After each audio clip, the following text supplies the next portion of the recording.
Saudara pendengar sekalian, Radio Horor Indonesia segera dimulai.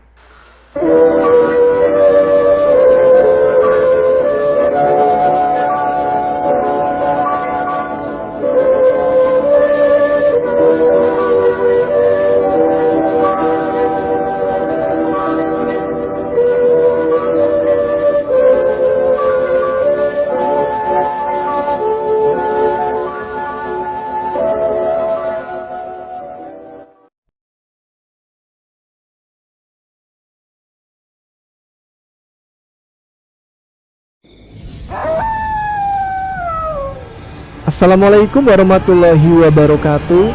Jumpa lagi dengan saya Tama dalam Ada Apa Gerangan Season 2. Bagaimana kabar kalian? Semoga selalu diberikan kesehatan dan juga rezeki yang cukup. Seperti biasa di malam Jumat, saya hadir bersama segmen Radio Horor Indonesia, di mana dalam segmen ini saya akan membacakan beberapa cerita-cerita mistis yang sudah teman-teman kirimkan melalui email kami. Jadi bagi teman-teman yang mungkin punya pengalaman mistis, baik itu yang singkat maupun panjang, pokoknya yang berkesan, kalian bisa tuliskan dan kirimkan ke email kami di adaapagerangan20@gmail.com. Siapa tahu minggu depan bisa langsung dibacakan. Dan bagi teman-teman yang mungkin ya ceritanya udah saya kirim kok belum dibaca-bacakan, mungkin ceritanya kerselip atau saking banyaknya email ya. Jadi mohon maaf, bisa diingatkan lagi atau teman-teman kirim ulang atau ingatkan melalui email lagi ya. Jadi supaya email lama kalian tersundul ke atas. Gitu teman-teman. Pada malam Jumat kali ini saya akan mengambil tema untuk cerita-cerita yang akan saya ceritakan untuk kalian. Temanya adalah pengalaman mistis masa kecil. Jadi cerita-cerita yang akan saya bacakan merupakan pengalaman-pengalaman masa kecil dari teman-teman Ada Apa Gerangan yang berhubungan dengan hal mistis, hantu, teror, atau apapun itu. Ya sudah, langsung saja kita simak daripada kemalaman teman-teman Ada Apa Gerangan. Ceritanya mulai dari sini.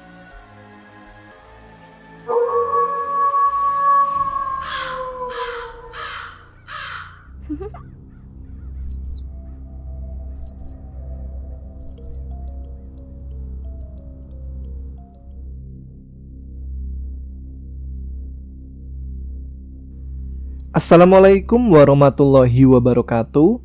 Perkenalkan, nama saya Dika, asal dari kota Gaplek, Trenggalek. Saya baru tahu ya kalau Trenggalek itu ada sebutannya kota Gaplek. Saya ingin menepati janji saya nih Mas Tama. Kalau cerita saya sudah dibawakan, saya akan kirim cerita lagi untuk Sobat Ada Apa Gerangan.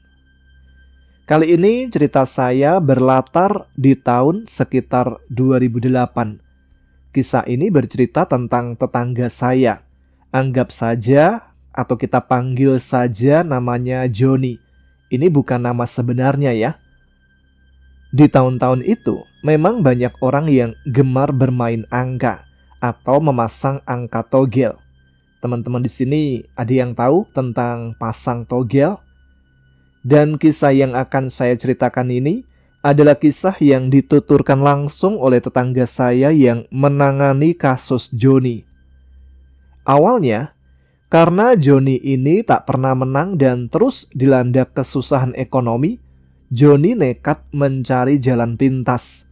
Ia bertapa di sebuah kuburan tua yang katanya itu sangat angker. Entah kebetulan atau tidak, angka yang didapatkannya di hari itu tembus. Angka itu ia dapatkan lewat mimpi yang katanya diberikan oleh sosok orang tua. Dalam mimpi tersebut, sosok itu berkata dalam bahasa Jawa, tapi nanti Mas Tama tolong artikan dalam bahasa Indonesia ya, biar teman-teman semuanya mengerti. Kalau dalam bahasa Jawa artinya begini. Lek mrene meneh, gawakno pitik ireng. Kembang setaman karo jajan pasar.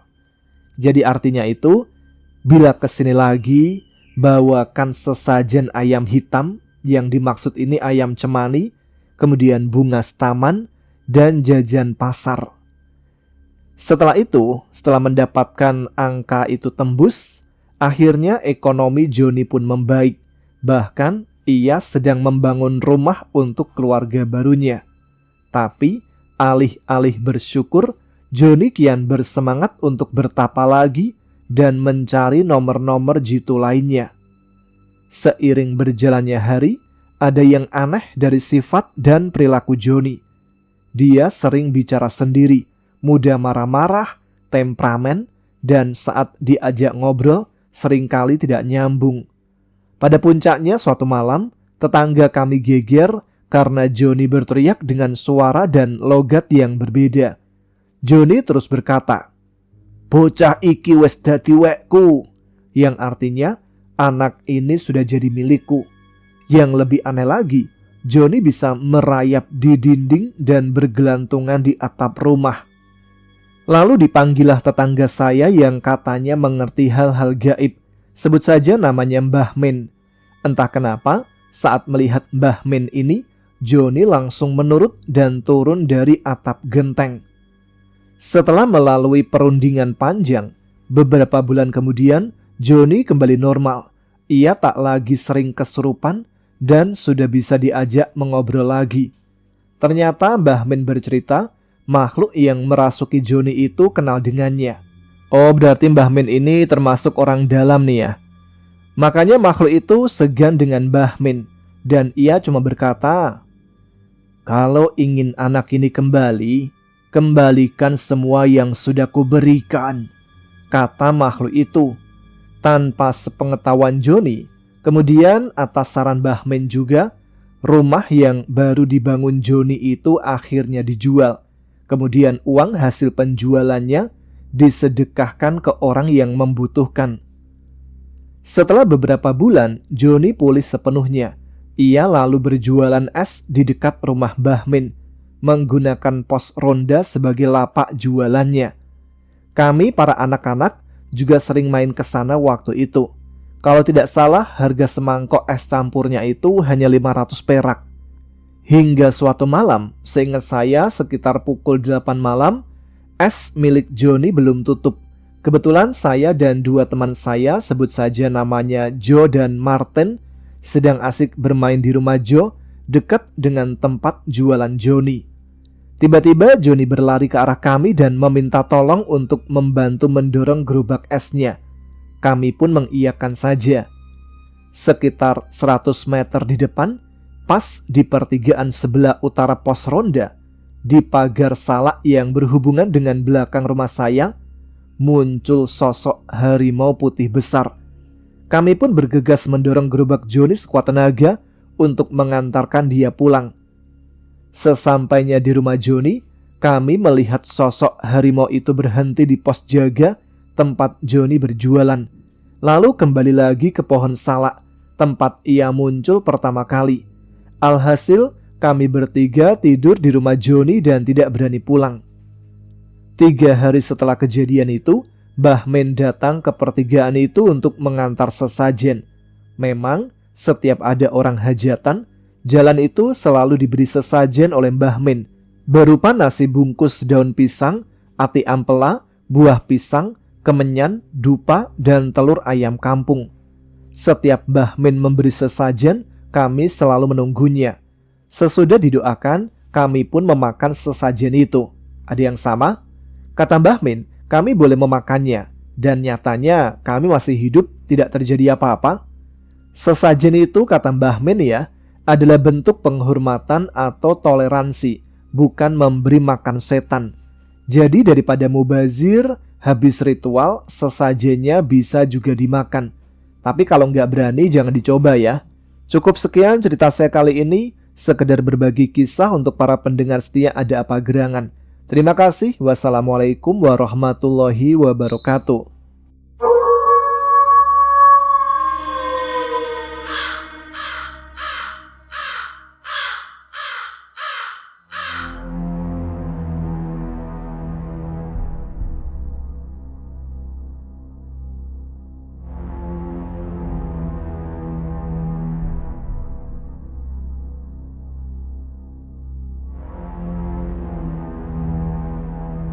Assalamualaikum warahmatullahi wabarakatuh. Halo Mas Tama, apa kabarnya? Semoga selalu sehat, murah rezekinya, semangat dan sukses ya. Tidak lupa juga untuk teman-teman ada apa gerangan, semoga sehat selalu dan dimudahkan rezekinya. Amin ya robbal alamin. Saya mau cerita lagi nih Mas Tama. Cerita ini sudah sangat lama. Ini cerita ketika saya mondok dulu. Tapi kita nggak usah sebutkan nama pondoknya ya. Karena pondok ini sampai sekarang masih beroperasi. Bahkan makin maju. Sekitar tahun 95-an saya mondok di sana. Pondok pada zaman dulu itu beda banget. Kami harus masak sendiri-sendiri.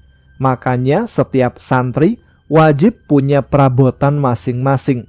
Penerangannya juga bukan lampu listrik seperti sekarang. Kami cuma pakai lampu teplok. Sebenarnya ada lampu surya, tapi itu pasti dimatikan setelah Isya. Kami hanya bisa pakai lampu itu dari maghrib sampai Isya. Selebihnya gelap. Nah, di pondok itu ada satu aturan dari sesepuh yang menurutku aneh sih. Yaitu, kalau mau tidur, jangan banyak rencana. Maksudnya gini, jangan berencana teh. Besok kita mau cari lalapan di sawah yuk. Atau besok kita cari apa aja gitu ya. Soalnya kalau kita merencanakan hal-hal seperti itu, malam harinya pasti ada aja kejadian. Ini pantangan yang paling dilarang di sana. Selama saya mengaji di sana pernah terjadi satu peristiwa. Teman saya yang bernama Kak Mira, dia orang Manado. Dia tak tahu pantangan ini. Sore harinya dia bilang kepada Cik Tuti, "Tut, besok kita cari siput sawah yuk." Cik Tuti pun mengiyakan. Kami tak tahu jam berapa mereka berdua menghilang. Yang jelas ketika kami bangun subuh, mereka sudah tidak ada. Anak-anak santri langsung geger karena ada 2 orang hilang. Ketika dicari-cari, ternyata mereka ketemu di tengah sawah. Benar-benar sedang mencari siput. Ternyata mata mereka terpejam.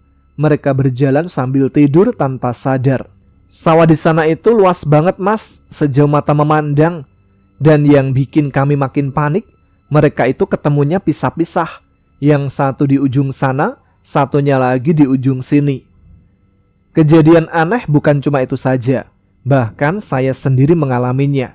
Dan ini yang bikin saya merinding. Tepat jam 1 malam, gak tahu kenapa saya terbangun. Saya mendengar di dapur itu ada suara berisik sekali. Suara apa? Yaitu suara perabotan masak. Ada kuali, kastrol, semuanya dipukuli. Suara gaduh itu baru berhenti menjelang subuh ketika lampu surya sudah dinyalakan lagi. Saya pun langsung cepat-cepat turun. Oh ya, sekedar info ya mas, posisi kamar saya itu di tingkat atas. Karena kobongnya bertingkat walaupun dari bambu. Saya turun duluan mau ke jamban.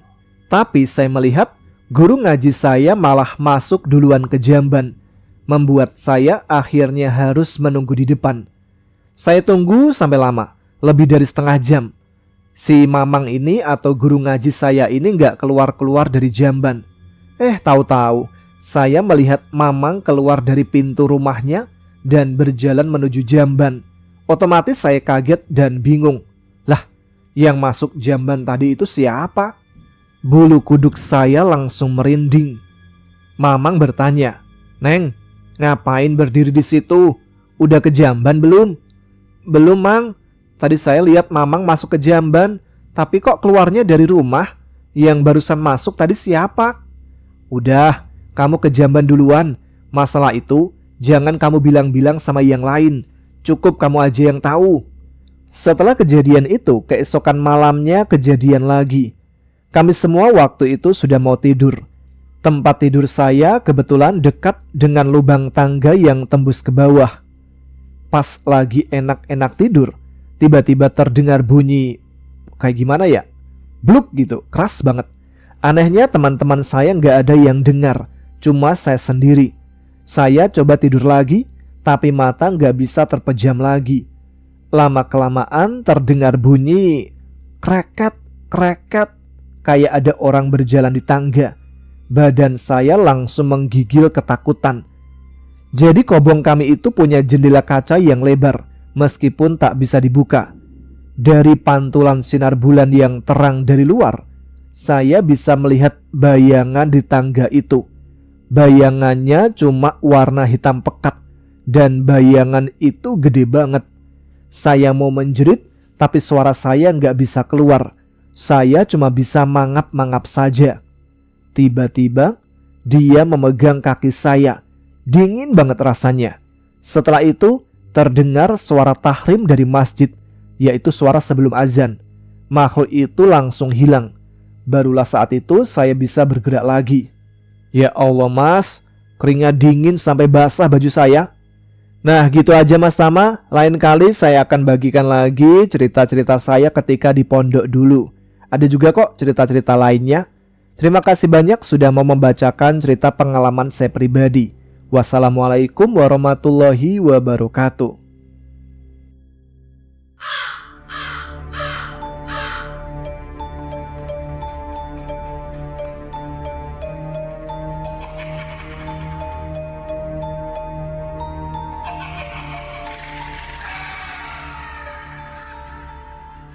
Dulu, aku pernah tinggal di sebuah asrama militer yang kabarnya sudah ada sejak zaman Belanda.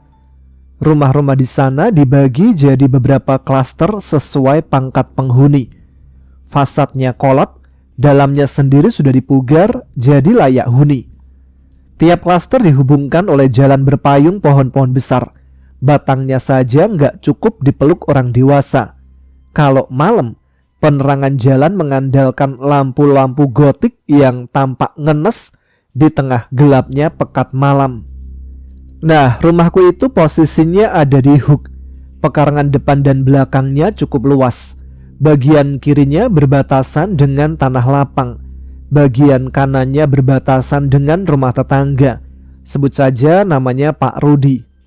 Pak Rudi ini sudah tinggal di sana ketika kami pindah. Istrinya punya adik yang tinggal nggak jauh dari asrama. Anak mereka juga seumuran. Jadi nggak jarang mereka saling nginep.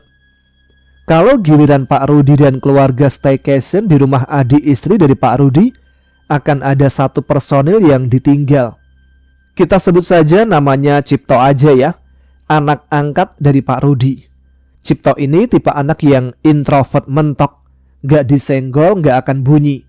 Dia juga mandiri banget, masak bisa, nyapu bisa, ngepel bisa, beberes rumah bisa. Pokoknya nih anak survive lah kalau ditinggal sendirian. Makanya setiap kali Pak Rudi ini staycation, meninggalkan Cipto sendirian. Kayaknya emang request si Ciptonya ya, karena Cipto ini emang seintrovert itu. Jadi waktu itu aku kan masih SD nih, dan lagi besar pula. Jadi ke toilet itu udah kayak obsesi. Udah gitu, aku takut pergi ke toilet sendirian kalau malam. Toilet rumahku memang segelap itu sih, letaknya di luar bangunan inti. Dan gak tahu sudah berapa tamu yang terbirit-birit gara-gara ngaku melihat kuntilanak di depan toilet. Aku sendiri gak pernah ketemu, tapi ya lama-lama takut juga lah kalau sering mendengar cerita yang TKP-nya itu di rumah sendiri. Makanya setiap ke toilet malam, aku merengek minta ditemani bapak atau ibu. Tapi masalahnya, aku kan punya adik bayi tuh waktu itu. Energi bapak dan ibu habis buat ngurusin bocil tersebut. Bayangin, pas mereka baru ada waktu istirahat dikit, gua beser. Apakah gak istighfar? Hingga tiba suatu hari, ketika ibu mengantarkan aku ke toilet, dari rumah Pak Rudi ini terdengar suara seolah-olah ada orang yang sedang memasak di dapur. Dapurku dan dapurnya Pak Rudi hanya berbatas tembok 1 atau 2 meteran. Tapi untuk menghargai privasi, oleh Pak Rudi dan Bapak temboknya ditinggikan pakai triplek. Kenapa nggak pakai batas sekalian? Kabarnya waktu itu mau ada bantuan pemerintah untuk renovasi. Makanya Bapak dan Pak Rudi pakai triplek sebagai solusi sementara sampai bantuan renovasi datang. Nah kembali ke cerita. Mendengar suara aktivitas dari dapur Pak Rudi, ibu bilang, "Tuh lihat, Cipto aja sendirian berani loh di rumah." Aku langsung gerutu.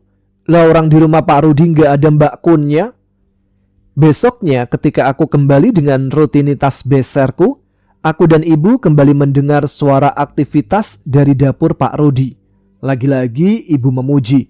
"Tuh, Cipto berani loh, kamu kok enggak?" Aku masih diam sambil dalam hati protes. "Aku juga berani kok kalau rumahnya enggak ada kuntilanaknya." Besoknya kejadian yang sama terulang lagi dan lagi. Sampai Pak Rudi dan keluarganya kembali dari staycation. Uniknya, kalau Pak Rudi dan keluarga ada di rumah, Cipto ini nggak beraktivitas di dapur tengah malam. Kata ibu, mungkin karena ada istrinya Pak Rudi, jadi mereka makan bareng di meja makan. Ya, namanya lelaki, Bu. Umur segitu lagi banyak-banyaknya makan, suka lapar tengah malam. Mungkin kalau istri Pak Rudi di rumah, snacknya kan sudah disiapkan. Gak perlu bikin sendiri, kata bapak menimpali ibu. Hidupku terus berjalan hingga tibalah waktu Pak Rudi dan keluarga staycation lagi. Suara dari dapur Pak Rudi terdengar lagi. Kebetulan waktu itu adikku sedang sakit. Ibu benar-benar kelelahan untuk disuruh menggendong seharian. Malam itu, untuk pertama kalinya sejak kami pindah ke rumah itu, ibu menyuruhku ke toilet sendirian. "Coba kamu dengerin suaranya," pinta ibu sambil setengah terpejam. "Kalau Cipto masak, kamu ke toilet sendiri ya. Kalau Cipto nggak masak, nanti ibu anter." Aku sempat ragu, tapi karena kasihan pada ibu yang belum istirahat, tetap kulaksanakan permintaan ibu meski sambil berzikir dalam hati. Ku buka pintu belakang rumah yang membatasi bangunan utama dengan dapur. Samar-samar, ku dengar suara aktivitas dari dapur Pak Rudi. Nah, suara Cipto masak nih seperti biasa. Alhamdulillah, batinku lega banget. Buru-buru aku ngacir ke toilet yang angker itu sambil menenangkan diri sendiri. Gak papalah kalau ada apa-apa aku teriak. Ada Allah juga, ada Cipto juga. Buru-buru aku menyelesaikan hajatku lalu ngibrit masuk ke dalam rumah. Selamat batinku. Malam kedua, adikku itu masih sakit. Ibu masih belum punya banyak waktu istirahat. Dan aku kembali harus ke toilet sendirian. Suara aktivitas tetap terdengar dari rumah Pak Rudi hari itu. Setelah membulatkan tekad, aku pergi ke toilet sendirian. Sambil menenangkan diri sendiri bahwa Cipto akan menolong. Kalau nih ya, misalkan aku melihat Mbak Kunti. 2 malam selamat, keberanianku mulai terpupuk. Malam ketiga dan seterusnya, aku mantap ke toilet sendirian. Masih ditemani oleh suara aktivitas dari rumah Pak Rudi. Malam berganti minggu, minggu berganti bulan. Ibu mulai bilang, "Pak Rudi pergi ke rumah saudaranya. Hari ini kamu ke toilet sendirian ya?" "Oke," jawabku mantap. Kenapa mantap? Karena ada Cipto yang masak di dapur. Dan aku merasa tenang. Pernah sih sekali aku manggil Cipto ketika selesai dari toilet. "Cipto, masak apa?" Tapi gak ada jawaban. Hanya suara aktivitas piring-piring disusun yang terdengar. Kupikir mungkin si Cipto lagi sibuk. Mungkin aja dia ngantuk, makanya agak budek. Hingga suatu hari, ibu bertemu dengan istri Pak Rudi di warung. Hari itu belanjaan istri Pak Rudi sangat banyak. Ibu pun berinisiatif menawarkan tumpangan ke istri Pak Rudi. Basa-basi ibu bertanya, "Telurnya banyak banget, Bu, untuk Cipto ya?" Beberapa minggu terakhir memang aroma telur goreng sering menguar dari arah dapur tiap tengah malam. "Oh bukan, ini buat makan satu keluarga besar. Kan mama saya lagi berkunjung dari kampung." "Oh, tinggal di rumah adik ibu?" "Iya," kata istri Pak Rudi. "Makanya udah 2 minggu ini anak-anak nginep di rumah adik saya, main sama neneknya. Pak Rudi gak mau sendirian, jadi ikut juga deh ke rumah adik saya." "Loh, bukannya ada Cipto?" Istrinya Pak Rudi tiba-tiba mengernyit lalu tertawa. "Orang Cipto udah gak tinggal sama saya, Bu. Dari sejak awal tahun, dia balik ke kampung karena dapat warisan." Lah, ibu saya langsung bingung dong. Saya sih maunya dia di sini, bisa sekolah, gak pusing mikirin hidup.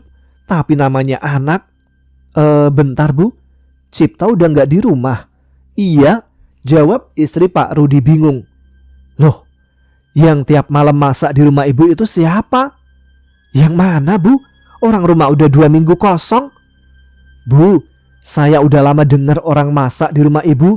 Tiap tengah malam kalau ibu pergi ke rumah adik ibu, saya kira si Cipto, karena kan dia emang suka ditinggal. Istri Pak Rudi bingung sejenak lalu berbisik. Bu, maaf ya, jangan panik. Lain kali kalau ada suara masak-masak dari rumah saya, abaikan saja. Tapi, bukan, itu bukan maling. Sama dengan mbak-mbak depan toilet ibu, bukan maling kan? Waduh. Sejak saat itu, secapek apapun ibu selalu nganterin aku pergi ke toilet. Meski setiap pergi ke toilet, di hari-hari di mana Pak Rudi dan keluarga staycation ke rumah saudara, suara orang memasak selalu terdengar dari dapur Pak Rudi. Kadang hanya suara, kadang disertai bau telur goreng. Begitu terus dan gitu terus. Sampai akhirnya aku tahu Cipto ini tak lagi tinggal di rumah Pak Rudi. Tetapi suara aktivitas di dapur tengah malam itu tetap terdengar. Dan terus terdengar sampai akhirnya aku pindah.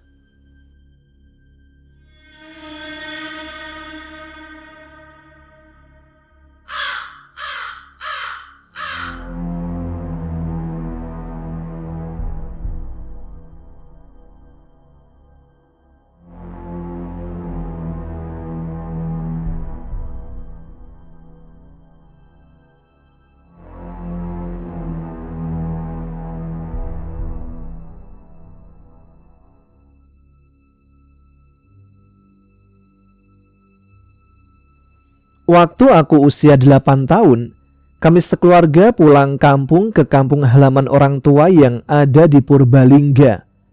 Kebetulan bapak dan ibu sama-sama satu kampung, tetanggaan dan berjodoh. Jadi pulang kampung itu bisa sekali jalan, mengunjungi kedua keluarga besar mereka. Kami pulang kampung karena saat itu diundang oleh Pak Le dari pihak bapak yang akan hajatan. Jadi sebisa mungkin bapak bela-belain untuk pulang demi menjaga marwah nama baik keluarga beliau sebagai orang yang mereka anggap sukses pada zamannya. Singkat cerita, sampailah kami di pagi hari di kampung bapak, di mana perjalanan saat itu menggunakan transportasi umum, yaitu kereta api. Kami istirahat di rumah eyang atau ibu dari bapak selama 2 hari, karena hari ketiganya yaitu hari hajatan pamanku. Rumah pamanku bukan di desa tempat tinggal bapak dulu, tapi di lain desa yang jaraknya mungkin 4-5 kilometer. Nama desanya itu nggak usah disebutkan lah ya, pokoknya desana jauh di atas bukit. Perjalanannya melewati hutan belantara dan jalan setapak, di mana rawan binatang buas dan cerita mistis. Nah, ketiga kakakku, yaitu 2 mbak dan 1 abang, berangkat duluan ke rumah paman di hari pertama, sampai kampung bareng saudara-saudaraku yang lain berangkat di waktu siang, menghindari jalan di malam hari. Sedangkan aku dan adikku yang saat itu usianya 4 tahun dan masih kelelahan, berangkat bareng bapak, ibu, paman dan bibiku di hari kedua pada malam hari. Gak tahu kenapa harus berangkat malam hari, aku yang masih kecil hanya manut atau nurut apa yang orang tuaku bilang. Kalau perjalanan siang saja lumayan creepy dan menyeramkan, apalagi malam coba, yang perjalanannya hanya bisa ditempuh dengan jalan kaki. Singkat cerita, sampailah malam hari di hari kedua perjalanan kami ke rumah Pak Le. Dalam hawa yang dingin, aku ingat betul, aku masih sempat berjalan di jalanan beraspal, walaupun aspalnya retak-retak, sambil dituntun oleh bapakku. Adikku yang masih kecil digendong ibu pakai jari. Ketika memasuki jalur hutan, aku mulai digendong bapak, digendong belakang sama bapak, karena nggak bisa jalan santai kalau di hutan, apalagi malam hari. Kedua pamanku jalan di depan membawa obor sambil melihat kanan kiri. Kami sekeluarga di tengah, kedua bibi yaitu bulekku di belakang, ibu dan 2 pamanku lagi di belakang sambil membawa obor juga. Aku yang masih kecil dan biasa hidup di kota dengan penerangan bilang ke bapak begini, Pak, aku takut. Gak apa-apa, tenang aja, ada bapak. Begitu bapak menghiburku. Adikku sedikit rewel, mungkin dia juga menyimpan ketakutan yang sama sepertiku. Di tengah perjalanan hutan, tiba-tiba kedua pamanku yang di depan berhenti, lalu menengok ke belakang, mengisyaratkan jari ke bibirnya, yang berarti kita nggak boleh bersuara. Shh. Alhamdulillahnya, adikku sudah berhenti nangisnya. Dengan sedikit berbisik dan lirih, bapak bertanya dengan bahasa Jawa ngapaknya yang aku dengar pamanku menjawab, "Anak ketek."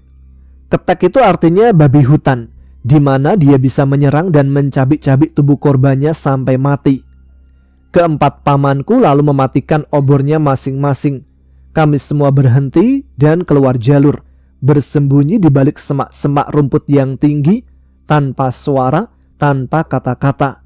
Bapak dan ibu tak henti-hentinya berzikir sambil ngepok-ngepok. Apa yang ngepok-ngepok? Pokoknya menepuk-nepuk adikku yang mulai tertidur.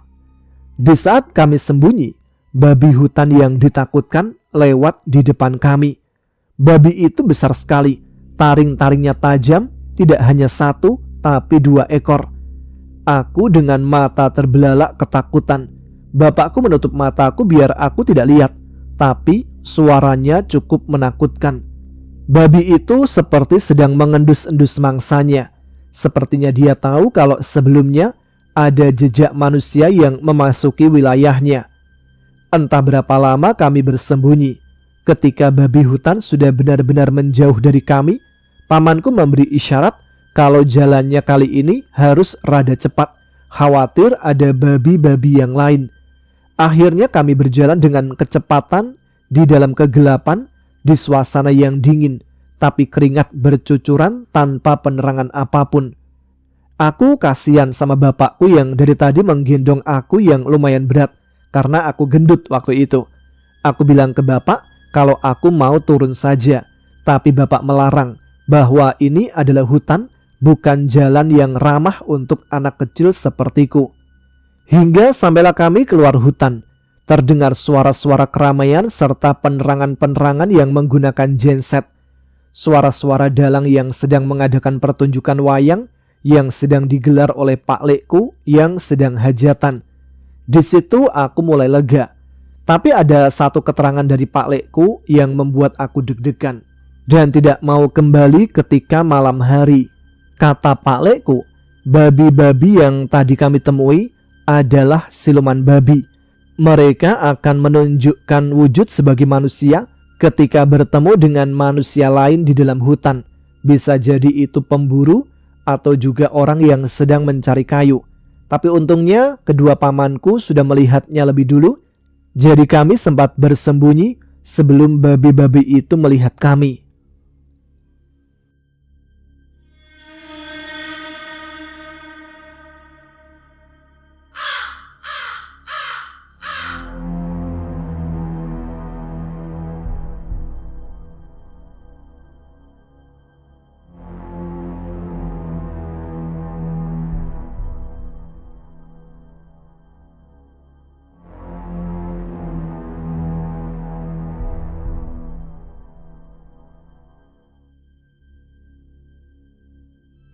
Cerita ini terjadi di rumahku sendiri yang ada di Papua.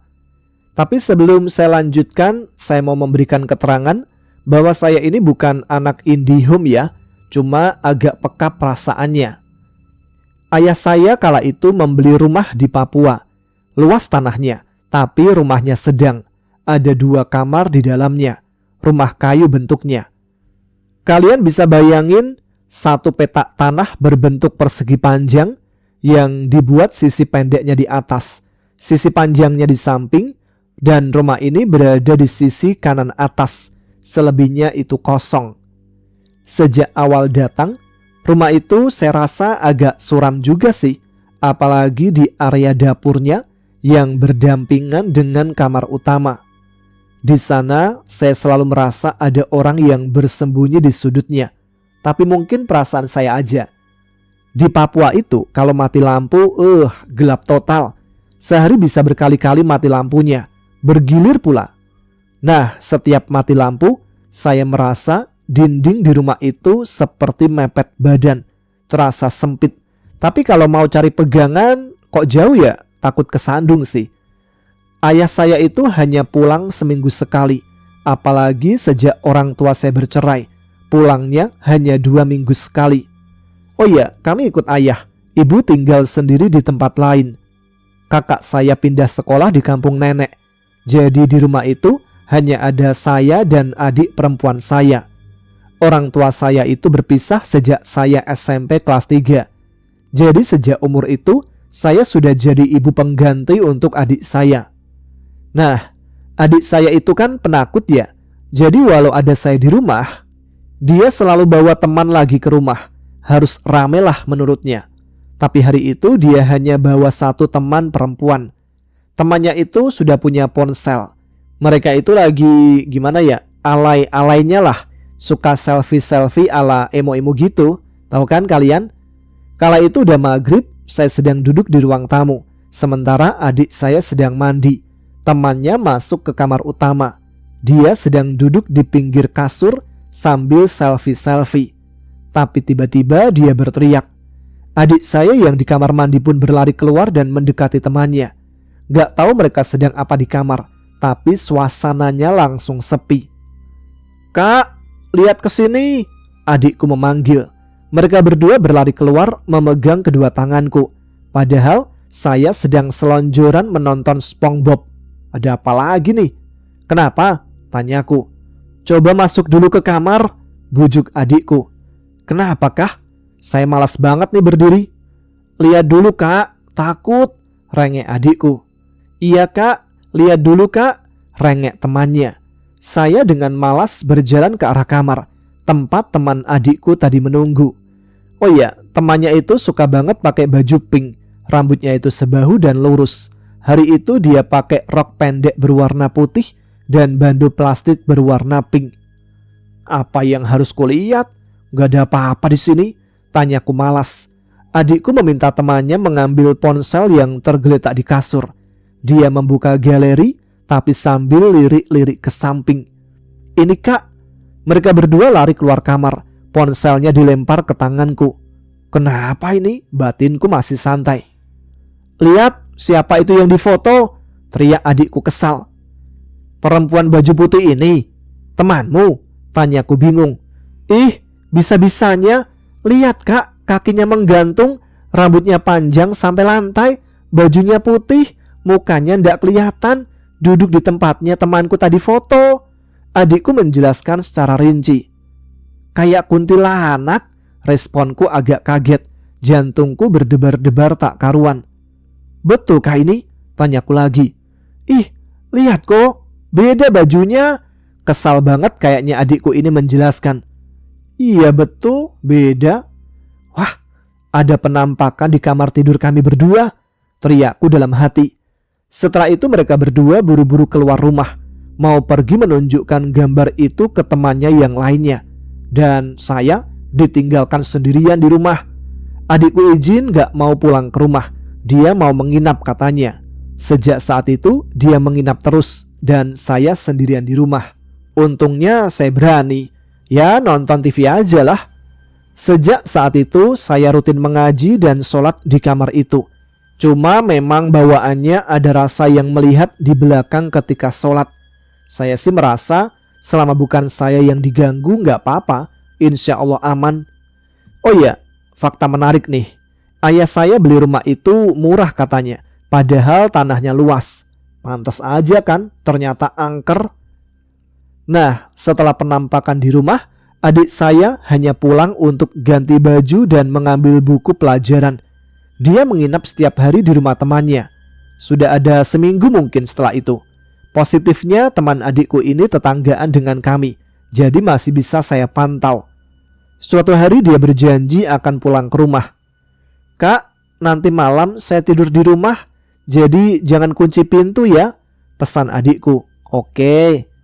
Setiap hari kerjaan saya adalah nonton SpongeBob ketika maghrib dan lanjut nonton anime lain di Global TV ketika itu. Pokoknya saya hanya selonjoran. Ketika jam 10 malam, adikku belum juga pulang. Di komplek perumahan kami, Semua menganggap kami itu sebagai anak, jadi diperhatikan terus karena orang tua kami tidak di rumah. Tetangga kami itu di samping kanan dan bagian depan. Sisi kiri rumah adalah jalan komplek. Sebelahnya rerumputan tinggi, lalu kanannya lagi adalah rumah kontrakan bertingkat. Anak pemilik kontrakannya adalah teman adik saya. Malam itu saya tidak mengunci pintu. Pintu tidak saya tutup rapat, sengaja. Sudah sering saya melakukan itu. Lampu pun saya biarkan menyala. Karena sudah sangat mengantuk, saya masuk dan tidur di kamar. Di kamar yang ada penampakannya kemarin. Biasanya dulu ketika masih ada ibu, saya tidur di tengah atau di sebelah ujung kiri atau di kanan. Karena hanya kami berdua.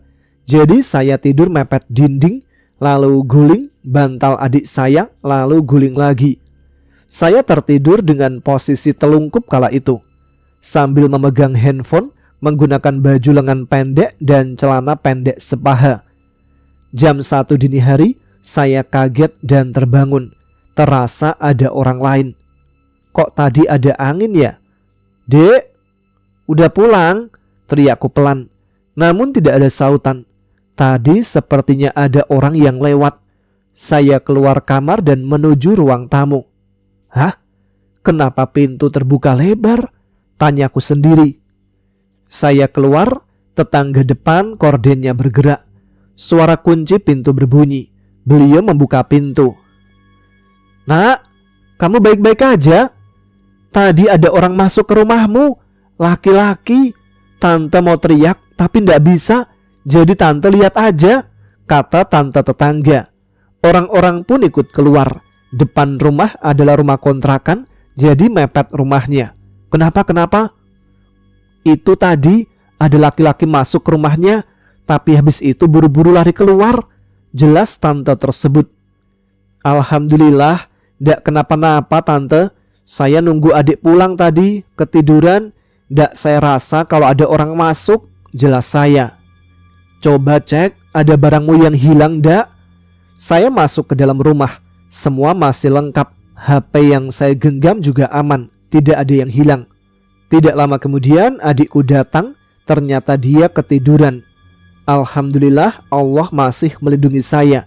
Padahal dengan pakaian saya seperti itu, perempuan, sendirian, harusnya sudah terjadi sesuatu. Kata si tante tetangga, orangnya ketakutan mungkin ya. Soalnya buru-buru keluar. Ketakutan apa tante? Tante itu menjelaskan, katanya setelah ada yang masuk, lampu rumah kedap-kedip sebentar, lalu dia melihat ada sosok kuntilanak di kaca jendela rumah saya. Tapi itu hanya sekilas. Ketika dia mengucek mata, sosok itu telah hilang. Dan seketika orang-orang yang sebelumnya masuk langsung berhamburan keluar. Walaupun tante itu setelahnya dicemooh sih. Karena kenapa katanya tidak keluar saja, membangunkan suaminya untuk pergi mengecek rumah saya. Saya juga cerita ke ibu dan ayah saya. Jadinya beberapa hari kemudian ibu saya mendatangi tante tersebut juga.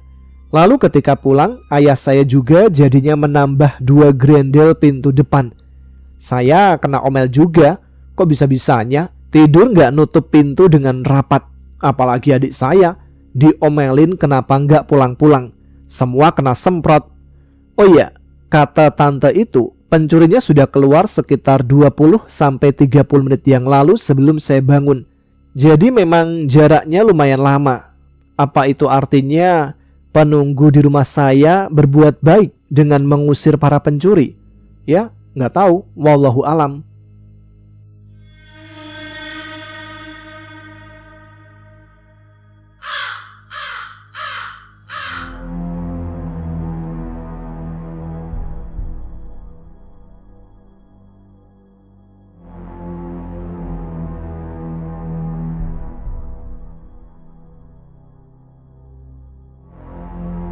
Baiklah teman-teman, itu dia beberapa cerita kiriman teman-teman Ada Apa Gerangan juga yang bisa saya bacakan untuk episode Radio Horor Indonesia kali ini. Lumayan banyak juga ya, dan ada beberapa yang memang belum saya bacakan karena saya pilih-pilih nih. sekiranya yang pas untuk tema malam Jumat kali ini. Bagi teman-teman yang punya cerita mistis, bisa dituliskan dan dikirimkan ke email kami di adaapagerangan20@gmail.com. Mudah-mudahan minggu depan bisa langsung saya bacakan ya. Sebelum kita akhiri episode kali ini, seperti biasa, saya mau membacakan nih nama-nama teman-teman yang sudah berkontribusi meramaikan kolom komentar pada video RHI FM minggu lalu. Yang pertama saya sebut merupakan komentar pertama, orang yang paling cepat pada minggu lalu yang sudah berkomentar. Ada Mas Kliwir 7948. Mantap nih Mas Kliwir nih. Selanjutnya ada Nyai Abdul yang ada di Taiwan. Kemudian ada Mbak Siti Saroh, Sitimen yang selalu hadir. Lalu ada Mbak Sulis yang ada di Brebes. Kemudian ada Mbak Erin Awe. Ada Mas Daniel Iskandar yang hadir lagi nih. Kemudian ada Mbak Wulandari dari Prambanan. Kemudian ada Adin Imut dari Garut. Ada Mbak Alia di Malaysia. Mbak Anna Veronica di Jakarta ya kalau nggak salah. Ada Ica Nawa. Wah, baru hadir nih Ica Nawa. Lalu siapa lagi? Ada Teh Titi Rahmawati dari Timur Jakarta. Ada Kang Mas Penceng dari Tegal, mantap. Ada siapa lagi? Mbak J Alexa, derek midangetaken Mas Tamal, Sugeng Dalu juga Mbak. Ada juga Mbak Nawi, bener ya Nawi. Ada Mas Haidar Kasilas dari Cirebon. Ada Kang Yusuf Fahmi Akbar. Sehat walafiat dan sukses selalu buat kakak dan kita semua. Amin, terima kasih Mas Yusuf. Lalu ada Mbak Sinta, ada Mbak Mei Agustus, ada Teh Is 18 November di Kuningan, ada Mbak Yeni Sri Utami, kemudian Mas Samsudin dari Malang. Lalu ada Mbak Setia Agus, Mbak Sari, pengen cerita ke Ada Apa Gerangan buat sesi radio horor karena ceritanya nggak begitu panjang. Semoga ada waktu nanti ya Mas Tama. Salam dari Taiwan dan teman-teman semua. Kita tunggu Mbak Sari kiriman ceritanya buat Radio Horor Indonesia minggu depan ya. Kemudian ada Mbak Atin Mubarokah dari Purbalingga. Ada Saifuliwa dari Lampung Barat. Ada Mas Takyun. Dari mana nih Mas Takyun? Dari situ aja lah pokoknya. Selanjutnya ada Mbak Wati Tamara. Ada Mimi Repan. Dewi Anindya dari Prambanan juga. Mbak Dian dari Taiwan atau Hong Kong nih? Oh, dari Hong Kong ya. Ada Ahsan Nu G62 Ahsan Nugraha mungkin nama lengkapnya. Pakai mungkin lagi. Dari Garut. Ada Mbak Aremanita Ares Etia dari Malang. Wah, baru hadir lagi nih Mbak Aremanita. Udah lama ya kita nggak membaca lagi nih Mbak Aremanita nih. Selanjutnya ada siapa lagi? Ada Mbak Suryati Hakiki. Ada juga Lutfianti. Kemudian Amir Dawi. Ya betul. Ada juga Johanna dari Semarang. Smoky Gaming. Mau ikut komen yang pertama tapi nanggung lagi masak sekalian nyuapin bocil. Semangat ya Smoky Gaming. Sambil masak-masak nih kayaknya sekarang. Ada Rock Studi. Oh, ini mah Bang Ijat nih. Salam dari Sabah Malaysia. Udah ketahuan ini. Selanjutnya ada Mas Irwan Ristu, Mas Rahadian Muhammad dari Pondok Cabe. Ada Mbak Farida, Ida Farida, menemani tidurku, mantap. Ada juga Eka Asmiati dari Wonosobo. Banjir nih dan ada desa kena puting beliung. Wah, semoga baik-baik saja ya. Dan dimanapun teman-teman berada selalu mendapatkan perlindungan. Lalu ada Inspirasi Hidupku dari Depok. Ada juga Saifuddin. Salam, saya Saifuddin atau Iput atau Jemblong dari Madiun, Kebonsari, Watulesung. Salam semua buat warga Kulon Punden. Salam buat teman-teman di Kulon Punden. Kemudian ada penonton setia Mbak Ayi Rahma. Ada juga Mas Irwan Mulyana dari Sukabumi. Ada Cileng Sadam Husen, betul ya, dari Depok Cipayung Jaya. Kemudian siapa lagi nih? Ada Zulaika Dimas dari Tiga Raksa. ada Rian Angga Maruli. Mas, saya ada saudara di Kelapa Gunung. Oh iya, ini yang membahas cerita sebelumnya ya, yang ada di Kelapa Gunung. Daerah mana sih kemarin Kelapa Gunung? Ingetin ya di kolom komentar. Selanjutnya ada Ailes Channel. Mantap, depan tempat kerjaku ada 2 makam lagi dan sekarang belum pulang. Wah mantap nih, apalagi ini dengerin lagi. Bisa makin lembur ini. Ceritain ya kalau barangkali ada pengalaman serunya. Selanjutnya ada Indonesia Raya. Ada Sabit Wianto dari Alga Family Sampit.